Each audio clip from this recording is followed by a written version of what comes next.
ও বান্দা, তুমি গুনাহ করতে করতে করতে করতে বিশাল একটা পাহাড় বানাইছো, বিশাল বড় পাহাড়।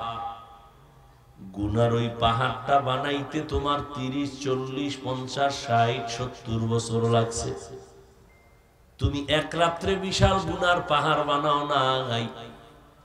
সগীরা গুনাহ, কবিরা গুনাহ, গালি, মিথ্যা, গীবত, শিকায়াত, এইভাবে গুনাহ করতে করতে করতে করতে এক পর্যায়ে তোমার বয়সও বাড়তেছে, গুনার পাল্লা বাড়তেছে, বিশাল বড় তুমি গুনার পাহাড় বানাইছো।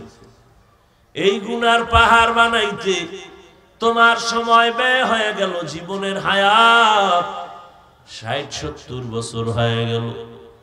আমি আল্লাহ যে কতটাই যে তোরে ভালোবাসি, যদি বান্দা এক ফোঁটা চোখের পানি ছেড়ে আমার কাছে তওবা করো, তোমার জীবনে যত গুনাহ, যত অপরাধ, পাহাড়, আমি আল্লাহ তোমার জিন্দেগীর সব গুনাহ পাহাড়কে আমি ফিনিশ করে দিতে একটা সেকেন্ড সময় লাগে না। আতিনা ফি দারে দুনিয়া না হাসান, আতিনা ফি দারে উকবা না হাসান, ইয়া গিয়াসাল মুস্তাগীসি নাহদিনা লফতিখারা বিল উলুমে ওয়াল গিনা। হর গরিদে नेको तू तैयार है, जो न मांगे उससे तू बेजार है। আল্লাহ এই আয়াতের দ্বারা সব মানুষগুলোকে দাওয়াত দিয়েছেন জান্নাতে নিব। আল্লাহ বলেন আমি চাই না আমার একটা বান্দা বান্দিও জাহান্নামে যাক। এই কারণে আমি যুগে যুগে নবী রাসূল পাঠাইয়া সতর্ক করলাম, ও নবী উম্মতেরে ফিরান, আপনার একটা উম্মত, আমার একটা গোলাম যেন জাহান্নামী হইয়া কবরের বিছানায় না পড়ে। নবীদের পরে সাহাবায়ে কেরাম, তাদের পরে তাবেঈন, তবে তাবেঈন, উলামায়ে মুতাকাদ্দিমিন, উলামায়ে মুতাআখিরিন, কিয়ামত পর্যন্ত বয়ান চলতেছে। তাবলীগওয়ালারাও বুঝাইতেছে গুনাহ ছাড়ো, নেক আমল ধরো। খাঁটি আল্লাহওয়ালারা, পীর মাশায়েখেরা বুঝাইতেছে পায়ে ধরে ধরে, গুনাহের কাজ ছাড়ো, তওবার মাধ্যমে তুমি মাওলা পাকের রহমতের ঘরে ঢুকো। ইমাম সাহেবরাও বুঝায়, খতিব সাহেবরাও বুঝায়, সব আলেমরা। কারণ আমার আল্লাহ চান না কোন মানুষ জাহান্নামে যাবে। এজন্য তওবার দরজা খুলে রাখছেন। বান্দা তুমি আল্লাহকে ফজরে ডাকছো, পাও নাই। তুমি জোহরে ডাকছো, সারা পাও নাই। ও বান্দা তুমি আসরে ডাকছো আল্লাহকে, আল্লাহ কয় এমন একটা টাইম আছে যেই টাইমে বান্দা আমারে ডাকে না, বরং আমি আল্লাহ মোহাব্বতের দরজা দিয়া বান্দাকে ডাকি। অতিও গভীর হয় রজনী যখন, নীরবে প্রভুর নাম জপিও তখন। প্রভুর করুণা যদি পাইবারে চাও, গভীর রাতে উঠে প্রভুর গুণগান গাও। আল্লাহ ডাকতে আসেন, গভীর রাতে আল্লাহ বান্দাকে ডাকেন। আল্লাহ ডাকেন কেন? তোমার এখন বিচার করব কয় না, আল্লাহ ডাকেন এ গুনাহগারেরা। এই নির্জন সময় গাছের পাখি পর্যন্ত নীরব, নদীর মাছগুলো নীরব, মানুষগুলো ঘুমায়, ঘরের মধ্যে কোলাহল মুক্ত, কোনো আওয়াজ নাই, রাস্তা নীরব, সমুদ্রগুলো নীরব, পাখিগুলো নীরব। এই সময় আমি মাওলা তোর সাথে মোহাব্বতের নজর দিয়েছি তোরে ক্ষমার ঘোষণা দিতে। তওবা কর, গুনাহ করেছো, খাঁটি অন্তরে তওবা কর। এক ফোঁটা চোখের পানি ছেড়ে যদি তওবা করতে পারো, আমি আল্লাহ তোর 70 বছরের গুনাহ 1 সেকেন্ডে মাফ করে দিব। এই মানুষ, তোরে এত আদর করি, কিন্তু তোর দিলটা এত শক্ত কেন? এত বয়ান, এত বয়ান, এত বয়ান, তোর দিলটা কেন নরম হয় না? তুই কি পাথরের চেয়েও শক্ত হয়ে গেছে? অথচ পাথরও তো আল্লাহর ভয়ে কাঁদে। সুম্মা কাসাত কুলুবুকুম মিন বাদি যালিকা ফাহিয়া কাল হিজারা আও আশাদ্দু কাসওয়া ওয়া ইন্না মিনাল হিজারাতি লামা ইয়াতাফাজ্জারু মিনহুল আনহার ওয়া ইন্না মিনহা লামা ইয়াশাক্কাকু ফায়াখরুজু মিনহুল মা ওয়া ইন্না মিনহা লামা ইয়াহবিতু মিন খাশিয়াতিল্লাহ ওয়া মাল্লাহু বিগাফিলিন আম্মা তা'মালুন।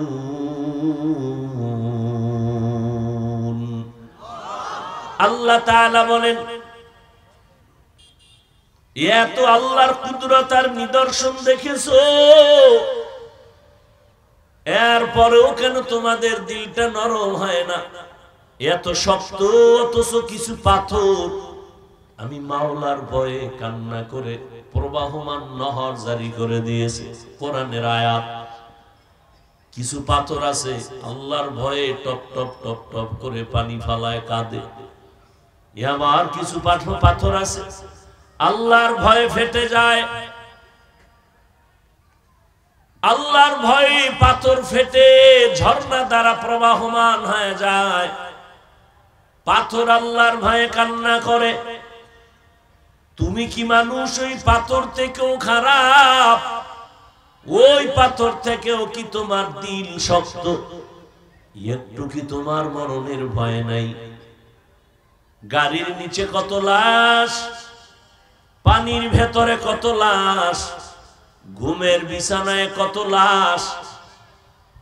ছোট বাচ্চাতে রেখে রেখে মা বাপ চলে গেল, আবার মা বাবাকে রেখে বাচ্চাগুলো চলে গেল। কয়েক মাস আগে ঢাকার শহরে ডেঙ্গু, ছোট একটা বাচ্চা ডেঙ্গুতে আক্রান্ত হয়ে মরে গেল। এক সপ্তাহের মাথায় তার একটা ছোট বোনটাও মরে গেল। মিরপুরে বাসা, 2 বাচ্চা মরে যাওয়ার পর মা বাবায় পাগল পাগল হয়ে গেছে, কানতে কানতে বেহুশ। বাসায় বাচ্চাগুলোর যেই নিদর্শন ছিল, স্মৃতিগুলো ছিল, দেখে দেখে পাগল হয়ে গেছে। শেষ পর্যন্ত ঘরে তালা লাগাইয়া মা বাবা গ্রামের বাড়ি গেছে।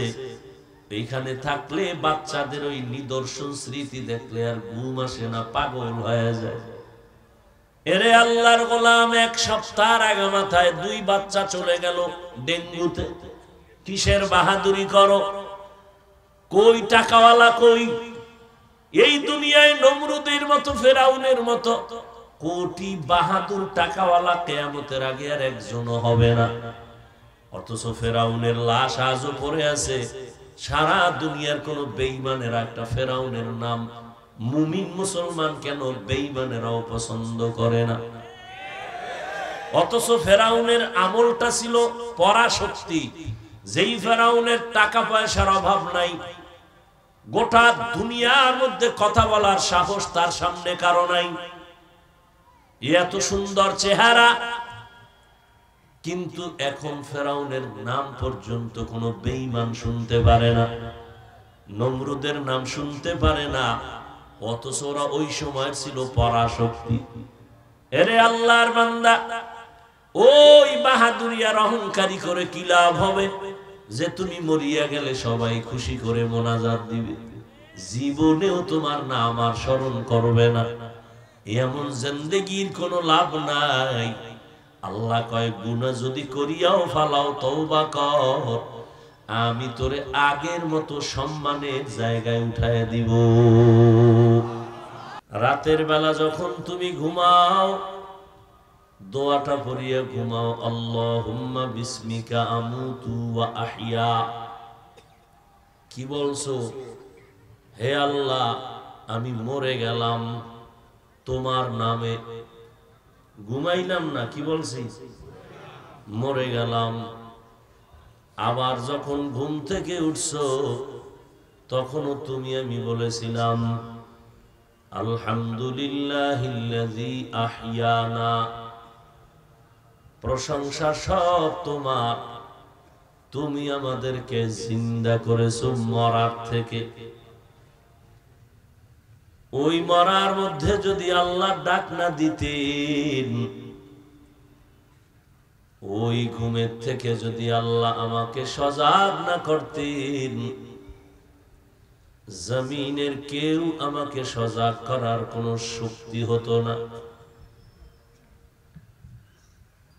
গানের শিল্পী মাইকেল জ্যাকসন একটা গান গায়, হাজার শত কোটি ডলার পায় তার হাদিয়া। এক পর্যায়ে গান গেয়ে গেয়ে গায়কের টাকার অভাব নেই। এক পর্যায়ে সিদ্ধান্ত নিল আমি দীর্ঘদিন বেঁচে থাকবো, তাড়াতাড়ি মরব না। কতদিন বেঁচে থাকবো সিদ্ধান্ত নিল 150 বছর, এর আগে মরব না। সেই ক্ষেত্রে যত প্রয়োজনীয় ব্যবস্থা নেয়ার প্রয়োজন তাও নিয়েছে।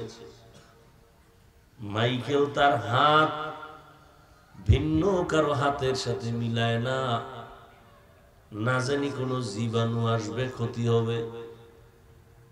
চেহারাটা পর্যন্ত বাধাই করে নিল। সর্বাবস্থায় তার ডানে বামে সামনে পেছনে বডিগার্ড, সিকিউরিটি গার্ড, ডাক্তার, 1 থেকে 20 জন ডাক্তার তার প্রতিদিনের খানাগুলো অল টাইম চেক আপ করে করে, খানা চেক করে তার সামনে পেশ করে।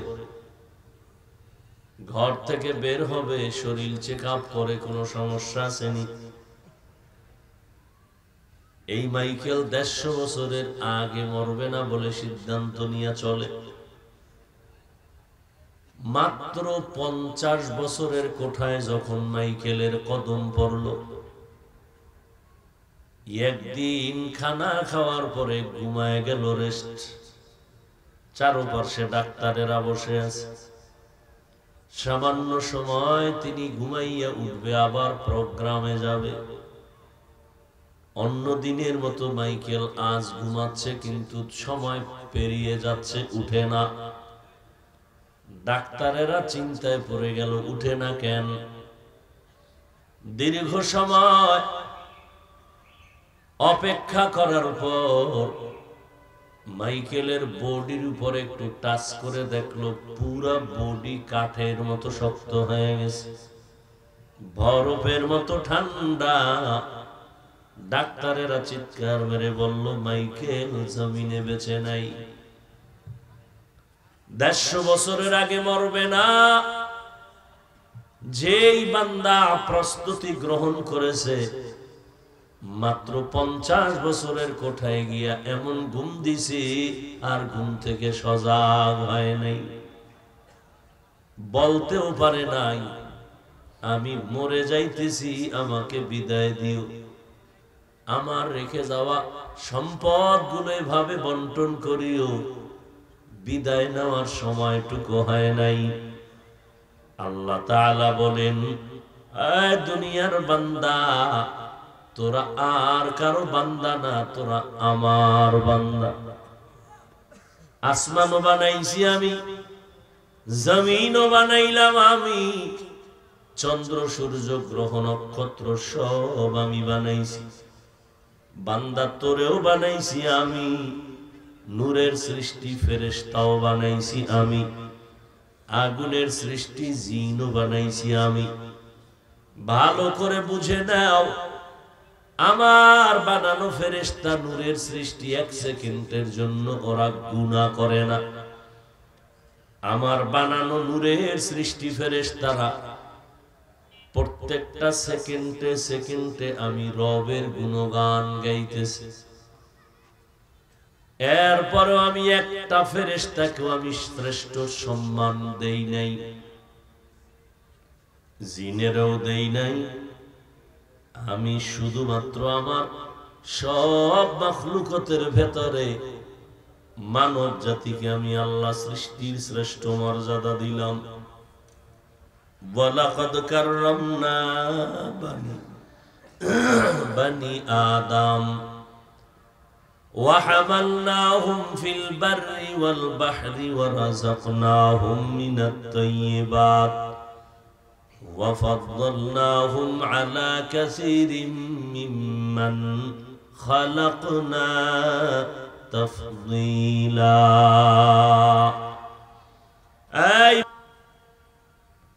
আমি আল্লাহ তোমাদেরকে গোটা সৃষ্ট জগতের মধ্যে শ্রেষ্ঠত্বের মর্যাদা দিয়েছি।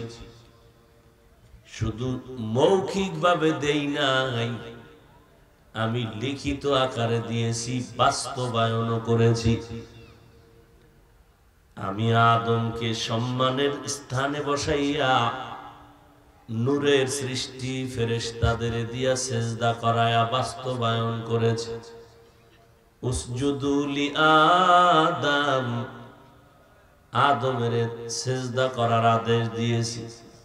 শুধু তাই না, জমিনের মধ্যে সমস্ত মাখলুকতেরও জানায় দিয়েছি, এই ফেরেশতারা তোরা যতই আমার গুণগান গাও, কেউ তোরা আমার কাছে শ্রেষ্ঠ না।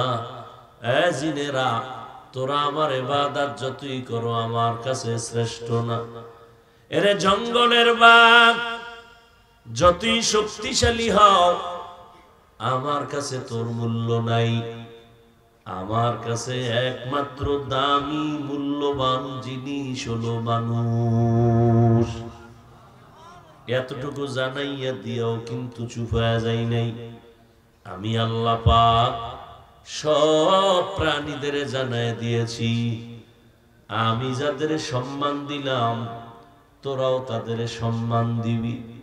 এই কারণে তাকায় দেখ, একটা গরু যদি মেজাজটা গরম করে নেয়, কিয়ামতের আগে কোনো বনি আদম এক ফোঁটা দুধ বের করে ঘরে নিতে পারবে না।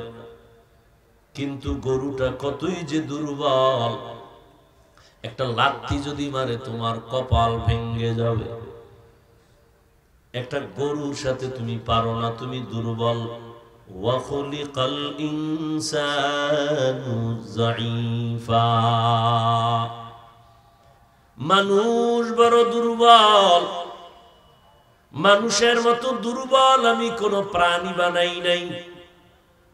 পিপিলিকার কাছেও তুমি বড় দুর্বল, একটা মশার কাছেও তুমি দুর্বল। আমি আল্লাহ যত প্রাণী বানাইছি, মানুষের মতো দুর্বল কোন প্রাণী বানাই নেই। এরপরও শক্তিশালী সব প্রাণী, মানুষ তোমার কাছে মাথা নত করে।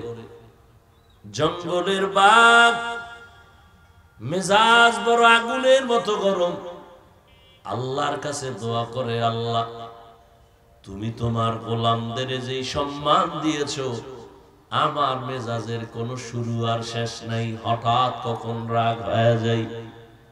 তবে অনুরোধ হে মালিক, তোমার কোন প্রিয় বান্দার সামনে যদি হাজির হয়ে যায়, তুমি কুদরতের দ্বারা আমার মেজাজকে ঠান্ডা করে দিও। গরবা সুরত আদমি ইনসাবুদে আহমদবু জাহলো হাম এক সাবুদে আদমিরা আদমিয়ত লাজিমাস উদরাগার বুনা বাশুদ ইজামাস আদমিয়ত লাহমো শাহম পুশতনিস আদমিয়ত জুজরে যায় দোস্তনিস। কত সম্মান আল্লাহ আমাদের দান করেছেন। এরে আল্লাহর গোলাম, একটা গাভী তার বাচ্চাটারে দুধ না দিয়া বান্দা দুধগুলো নিয়ে যায়, একটা সেকেন্ডের জন্য বেজার হয় না? এরে আল্লাহর গোলাম, জঙ্গলের প্রাণী পশু যদি মেজাজ গরম করে বের হয়ে যাইতো, জমিনে একটা মানুষ বসবাস করতে পারত না। এরে আল্লাহর গোলাম, আমরা যে ঘরে বাড়িতে চলাফেরা করি, আশেপাশে মাটির গর্তে কত না সাপ বিচ্ছু আছে। এইগুলো যদি আল্লাহ অর্ডার দিতেন, উপরে উঠে আয়, যত মানুষ পাবি ধ্বংসন করে শেষ করে দিবি, আমাদের এই জমিনে বেঁচে থাকার কোনো সুযোগ হতো না।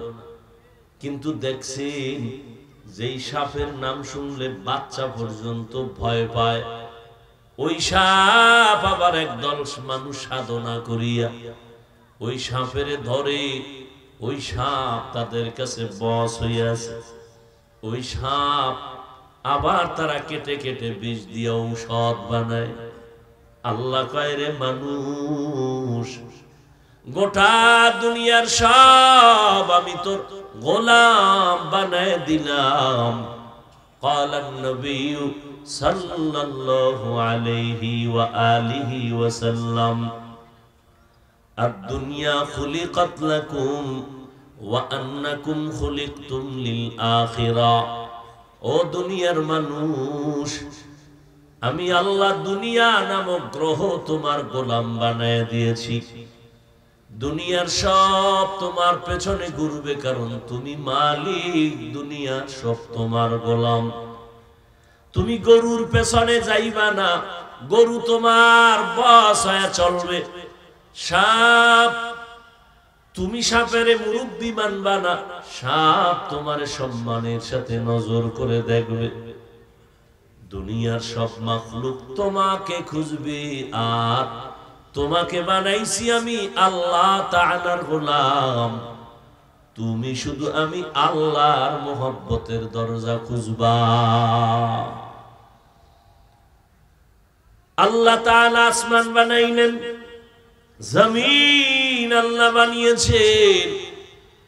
একবারও বলে নাই জমিনটা আমার, আসমান আমার, পাহাড় আমার, সূর্যটা আমার, চন্দ্রটা আমার। মানুষও বানাইছেন যিনি, আসমানও বানাইছেন তিনি, ঠিক নি? কিন্তু আসমানকে বলেন নাই আমার আসমান, জমিনটাকে বলেন নাই আমার জমিন, পাহাড়কে বলেন নাই আমার পাহাড়। মানুষও যিনি বানাইছেন, ফেরেশতাকেও তিনি বানাইছেন। কে? জিনেরও তিনি বানাইছেন। কিন্তু আল্লাহ বলে নাই ফেরেশতাগুলো আমার, জিনগুলো আমার। আল্লাহ শুধুমাত্র মানুষকে বলছেন আমার। কারণটা কি? আমার ছেলে, ওর গায়ে জামা, ওর মাথায় টুপি। আপনি যদি প্রশ্ন করেন, হাফিজ ভাই, এই ছেলের গায়ের জামাটা হাতে নিয়ে যদি বলেন এটা কার, আমি বলবো ওটা আমার না। টুপিটা কার? আমার না। ছেলেরে টুপি দিছে কে? বলবো আমি। জামা দিছে কে? আমি। জুতা কিনে দিছে কে? আমি।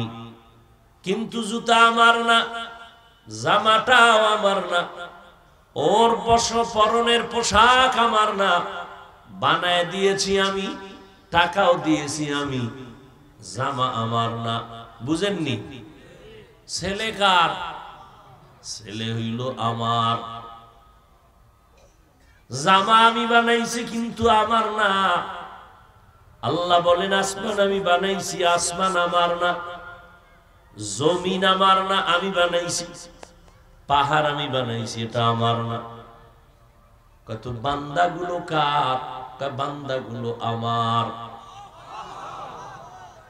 সবই আপনি বানাইছেন, আসমান আপনার না, তো কার? সব মাখলুক ওই বান্দার, বান্দাগুলো আমার। या इलाही मुझसे मुझको दूर कर, ताकि देखो मुझ में तुझको एक नजर। या इलाही तू मेरा माबूद है, या इलाही तू मेरा माशूक है। আল্লাহ তাআলা বলেন, ও বান্দা তুমি আমার, কেমন আমার, একান্ত তুমি আমার, আমার আর তোমার মাঝে বান্দা এতটাই যে আপন সম্পর্ক, মাঝখানে আমার আপন হইতো ছেলে, কিন্তু ছেলে নাই, মাঝখানে একজনারে আপন বানাইতে বন্ধু আমার আপন, কিন্তু মাঝখানে গোপনে আছে আমার ছেলে, আমার ওর থেকেও আপন, মেয়েটা ওই বন্ধুর থেকেও আপন, স্ত্রী আমার কাছে ওই বন্ধুর থেকেও আমার কাছে আপন। কিন্তু আল্লাহ যে আমাদের আমার বলেছেন, এটা এমন আপন, গোপনে কোনো ছেলে নাই, আলাদা আল্লাহর মেয়ে নাই, আল্লাহর আপন কেউ নাই। বান্দা যে এতই আপন, এই আপনের মাঝে কোনো আলাদা পর্দা নাই।